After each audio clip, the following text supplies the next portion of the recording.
গত এক সপ্তাহে আমাদের নেতা বিএনপি চেয়ারম্যান জনাব তারেক রহমানকে লক্ষ্য করে 29টি ভুয়া ও বিভ্রান্তিকর তথ্য ছড়ানো হচ্ছে, যার সুস্পষ্ট প্রমাণ বিভিন্ন ফ্যাক্ট চেকিং প্ল্যাটফর্মে প্রতিবেদন উঠে এসেছে। বিভিন্ন মিডিয়াতে আমরা দেখতে পাচ্ছি একের পর এক অপপ্রচার, অপতথ্য। আমরা আরো দেখতে পাচ্ছি একটি দলের রাজনৈতিক যে কর্মকাণ্ড এবং তাদের যে নেতাকর্মী, ওনার অনেকেই ফ্যাসিবাদী আমলে তৈরি মিথ্যা পুরাতন বয়ান আবার সামনে ছড়িয়ে দেওয়ার জন্য নিজেরা দায়িত্ব গ্রহণ করেছে এবং একই ভাষায়, একই কায়দায়, একই ধরনের স্লোগান দিয়ে জনগণ বিভ্রান্তির সৃষ্টি করছেন, অশালীনভাবে আক্রমণ করছেন। এটি স্পষ্ট বিএনপির ক্রমবর্ধমান গণজোয়ার ও জনসমর্থনের মুখে তারা ক্রমশ জনবিচ্ছিন্ন হয়ে পড়ছে বলে সুস্থ ধারা রাজনৈতিক প্রতিষ্ঠানের হচ্ছে ব্যক্তিগত আক্রমণ এবং অপতথ্য ছড়ানো। উপস্থিত সাংবাদিক ভাই বোনেরা, ত্রয়োদশ জাতীয় সংসদ নির্বাচন ও গণভোট উপলক্ষে নির্বাচনের কাজে বাংলাদেশ ন্যাশনাল ক্যাডেট কোর অর্থাৎ বিএনসিসি ক্যাডারদের মোতায়েন করার একটি সিদ্ধান্ত আমরা দেখেছি, যাতে আমরা উদ্বিগ্ন। কেননা কলেজ ও বিশ্ববিদ্যালয়ের পরিবর্তে অনেকেই কোনো না কোনো রাজনৈতিক দল বা মতাদর্শের সাথে জড়িত, ফলে তাদেরকে নির্বাচনে সম্পৃক্ত করলে তা অবাধ, সুষ্ঠু ও নিরপেক্ষ নির্বাচনের পথে অন্তরায় সৃষ্টি করতে পারে। এ বিষয়ে আমরা ইতিমধ্যে নির্বাচন কমিশন চিঠির মাধ্যমে বিএনসিসি ক্যাডারকে মোতায়েন না করবার জন্য বিশেষভাবে অনুরোধ করেছি। গত 26শে জানুয়ারি নির্বাচন কমিশন ওয়েবসাইটের মাধ্যমে আমরা দেখতে পারি যে নির্বাচন কমিশনের মোট 81টি স্থানীয় সংস্থার 55,000-এরও বেশি স্থানীয় পর্যবেক্ষণের অনুমতি প্রদান করা হয়েছে। আমরা উদ্বেগের সাথে লক্ষ্য করেছি যে তার মাঝে কেবলমাত্র 16টি সংস্থা থেকে 34,000-এরও বেশি পর্যবেক্ষক রয়েছেন। কয়েকটি সংস্থার নেতৃত্ব পর্যায়ে একটি বিশেষ রাজনৈতিক দলের সদস্যরা রয়েছেন, যেটি অনাকাঙ্ক্ষিত। নির্বাচনের দিন কোনো অসৎ উদ্দেশ্যে এদের একটি অংশকে ব্যবহার করা হতে পারে বলে আমরা আশঙ্কা প্রকাশ করছি।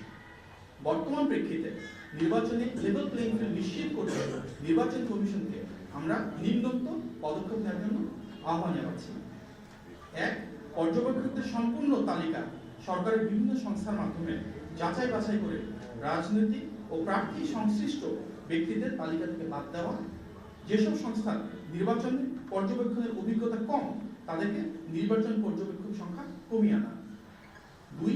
কোন কেন্দ্রে একসাথে যাতে 2 জনের অধিক স্থানীয় পর্যবেক্ষক প্রবেশ করতে না পারে সে ব্যাপারে নির্দেশনা জারি করা।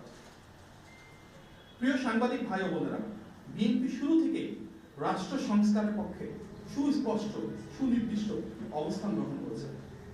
2016 সালে বিএনপি সর্বপ্রথম জাতির সামনে উপস্থাপন করে ভিশন 2030, যেটি দেশনেত্রী বেগম খালেদা জিয়া একটি বৃহত্তর জাতীয় ঐক্য প্রতিষ্ঠার মাধ্যমে আমাদের সামনে উপস্থাপন করেছিলেন।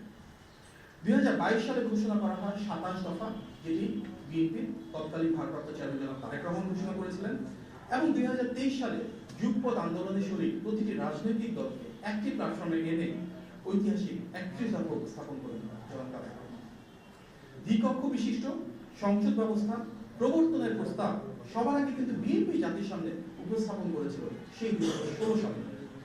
একইভাবে একজন ব্যক্তি যেন একই পদে দীর্ঘদিন ক্ষমতায় থাকতে না পারেন, সে লক্ষ্যে প্রধানমন্ত্রীর মেয়াদ সীমিত করার প্রস্তাব সবার আগে বিএনপি দিয়েছিল।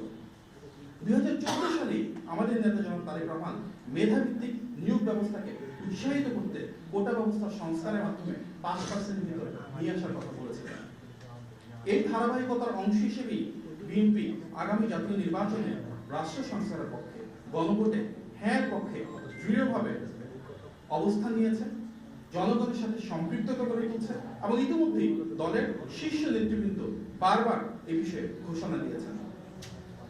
ফ্যাসিবাদের রক্তচক্ষু উপেক্ষা করে বিএনপি যখন অবিরত সংস্কারের পক্ষে কথা বলেছে, আন্দোলন করেছে, তখন যারা একটিবারের জন্য সংস্কারের কথা মুখে আনেনি বা সংস্কারের কথা চিন্তাও করেনি, আজকে তারা অনেকেই সংস্কার নিয়ে বড় বড় কথা বলছেন।